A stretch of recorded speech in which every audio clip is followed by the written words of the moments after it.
Hey, it's me, Kieran, and it's been a while since I've done one of these.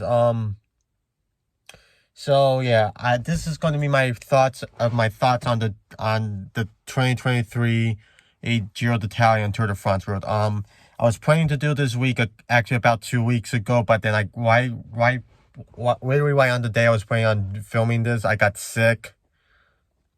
I got sick with a cold, and that I was just not in the mood to do it. So I'm feeling better now. So yeah, well, if the video seems a little late, well, that's because I was meaning to do it literally 2 weeks ago. So let's go. So first, the Giro d'Italia. Oh, well, what do I think of that? I think it's a good route.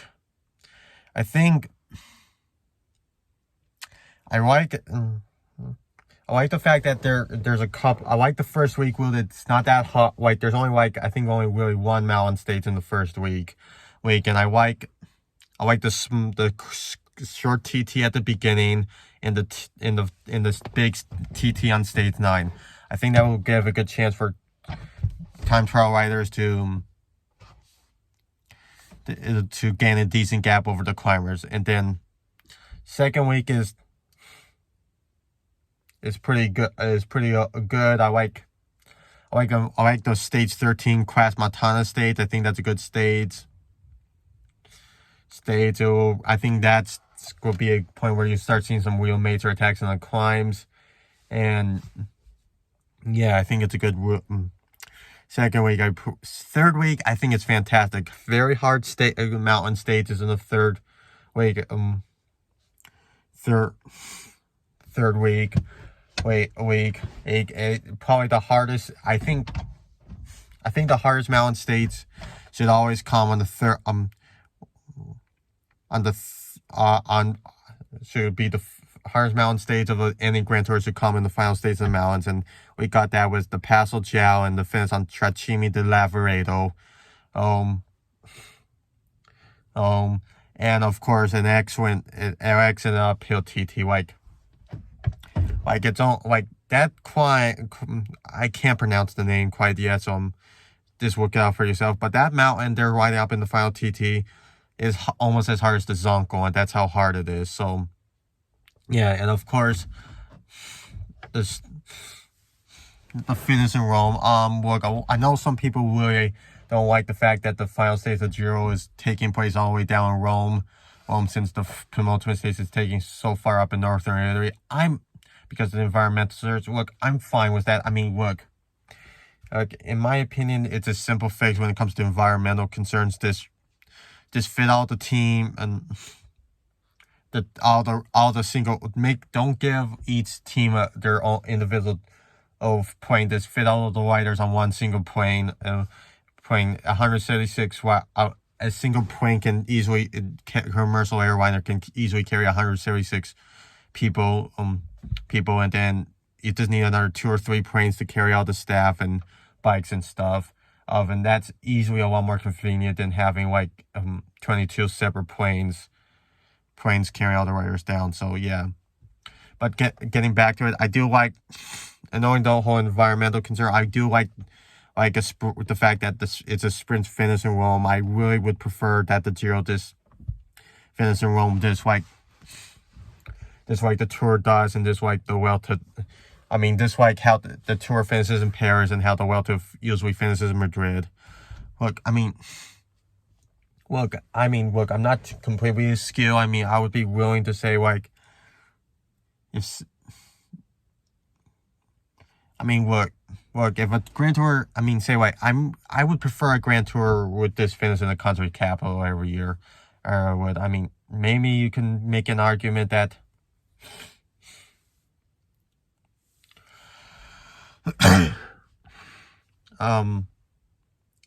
maybe you can make the argument that you can make the argument that a Grand Tour should finish is outside its home country's capital once every 10 years, and look, I would be okay with that. I mean, look, in my opinion, I think once every 10 years a Grand Tour should finish with once every 10 years a Grand Tour should finish with a TT, and once every 10 years it should you can finish outside of its host country's capital. That's kind of my rule of thumb. Moving on to my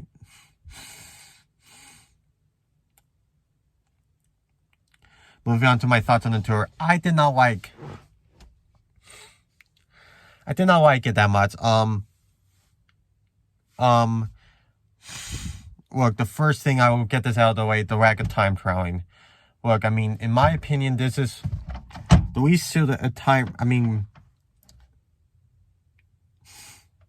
well, I mean, look, when you have the least amount of time trial kilometers in a Tour de France since time trial was since introduced the Tour de France, then yeah, I think you can say have a problem with lack of time trialing. And the fact that it's a mountain time trial just makes things even more bizarre. I mean, this is probably the least suited to time trial riders I've seen I've seen since at least time trial. I think since probably the 2015 or since probably the 2020, maybe even the 2015 tour. I mean, only one time trial that's. Only one 22-kilometer time trial that's a mountain TT. I think. I mean, look. And also the fact that the way with that. I mean, with the way that course is set up. I mean, it's.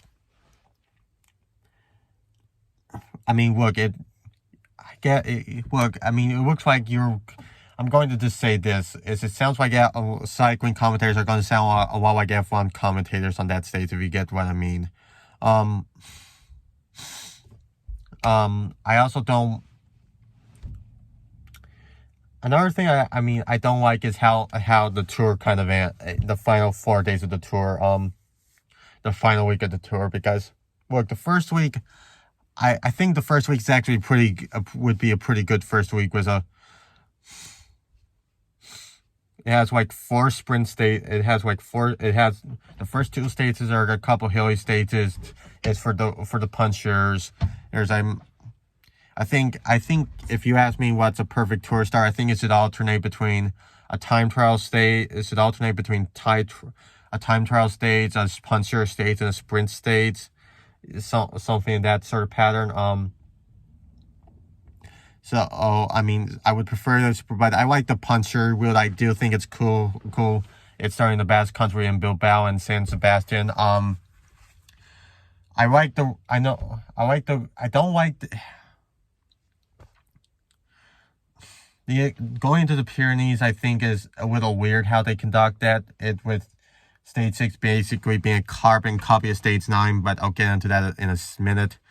And then I do like the return to Puy de Dôme. People have been asking. I mean, look, particularly a lot of people have been asking for a return to that climb for a very long time, and I do like it's finally returning. And the Puy de Dôme is, I mean, it looks like a pretty steep, hard climb. And I think we can get some good accent on it. The second week, I think is pretty good. It's pretty decent. I'm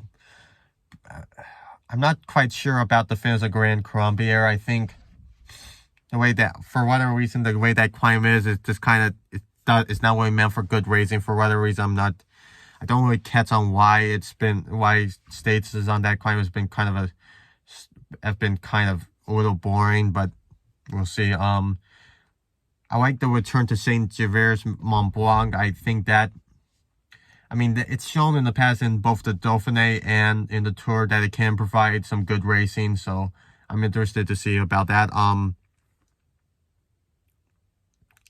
What I take issue with is the final week. So first, I like the first 2 stages. I mean, despite the fact I wish there was more TT, I don't think it's an interesting TTs. I know I just contradicted myself, but I do think it is always an interesting TT stage, how it's set up with a little climb in the first 4 kilometers, then a 12 kilometers of flat, then a final 6.5 kilometer climb to the finish. I do think it's interesting. It will provide some interesting strategy with how riders will change bikes. I like the rule for stage 17. I would prefer it finishes on top of the Côte de la Luz instead of descending down into the valley, 8 kilometer descent down into the valley. But hey, the Cote d'Ivoire states in 2020 was an interesting one, so we'll see here. What I don't like is the final four stages. Like you have two sprint stages, then states in the votes. Which, to be frank, I don't think it's gonna provide that interesting racing for the final stage, especially. I mean, the final climb, I think it's called Bawundos. I think it's from toward Mark Steen. It's like a 10-kilometer climb at about 8%, and then an 8-kilometer flat run into the finish. It kind of reminds me of the final stage of this year's, the penultimate stage of this year's Vuelta, which wasn't that interesting, and then the final stage on the Champs, of course. Champs-Élysées, of course. In my opinion, unless the gap between first and between yellow and second place is less than a minute, or heck, even it probably would have to be even something like 30 seconds and coming out of stage 18. But I think the Tour will probably, the GC battle in the Tour might be over. There's a good chance the GC battle in the Tour may very well be over after stage 17, which I don't want that to be the case. I hope it isn't the case, but it's just very well looking like it very well might be. Maybe it's kind of, but hey, the riders make the race. So yeah. Another thing I kind of get from is, I'll just get this out of the way, is I feel like they're copying and pasting the 2020 Tour de France route, because they have, I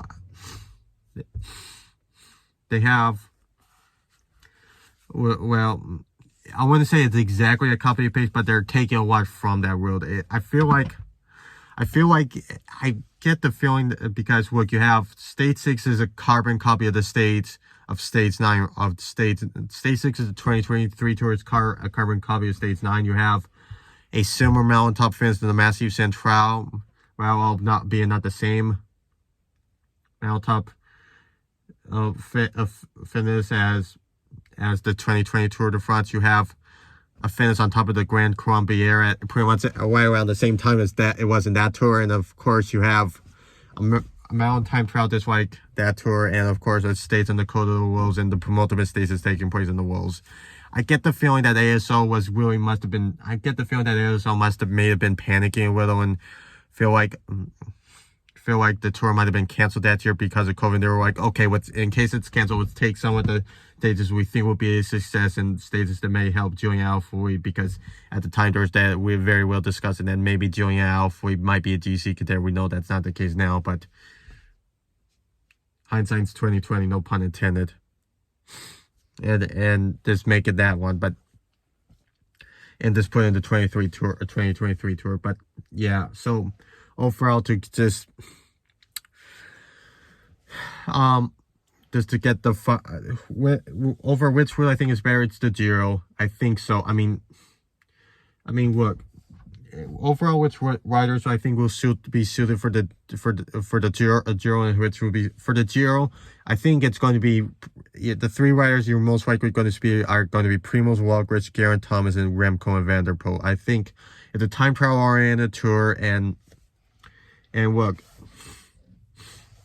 Remco is a time trial specialist, so he's probably, and I mean, this, even without the pressure on his shoulders from the Belgian press, I think he doesn't want to dive straight into the Tour right after his Vuelta win, so he may very well just try to see if he can try the Giro one more time before racing the Tour.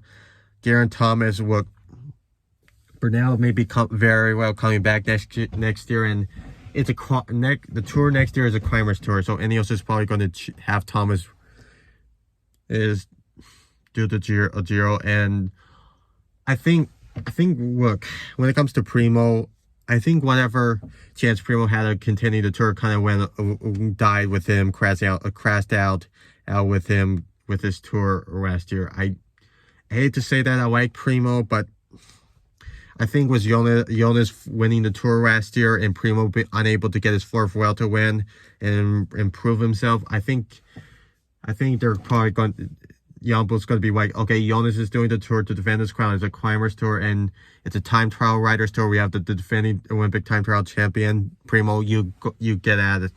So yeah, that's who I think. For the Tour, I think I think Jonas is going to be there. I think Carapaz is going to be there. I think Henley's going to be there. And it's a Bernal. Now, if it's because look, a lot of these GC riders who aren't that good at time trial are going to have a crack at it, because they know this might be the best. This is the least time trial. Oh, this is the least time trial Ryan tour in at least 8 years at the very least. There's maybe even since time trial was introduced. They know they have an excellent chance at it. And all these climbers like Bernal, Carapaz, Henry, Gadu, are going to have a crack at it. Jonas is almost certainly going to be there to defend his crown, and I actually think Tade may very well try to do a Giro Tour double. I actually think that. I mean, I could be wrong on that, obviously, but who knows. That's pretty much it. If you like this video, give it a thumbs up. If you love this video, subscribe. I'm going to put a link to it, a blog article I posted it a couple months ago, what I think would be a perfect Grand Tour calendar for 2024. In that article, I actually rate the blueprints for a 2024, all the Grand Tours with the ASO and RCS can try in 2024. I'm going to put the links to the Grand Tour Runes podcast reaction to both the Giro and the Tours within the description below. And yeah, that's it. Well, I'll see you later. Bye.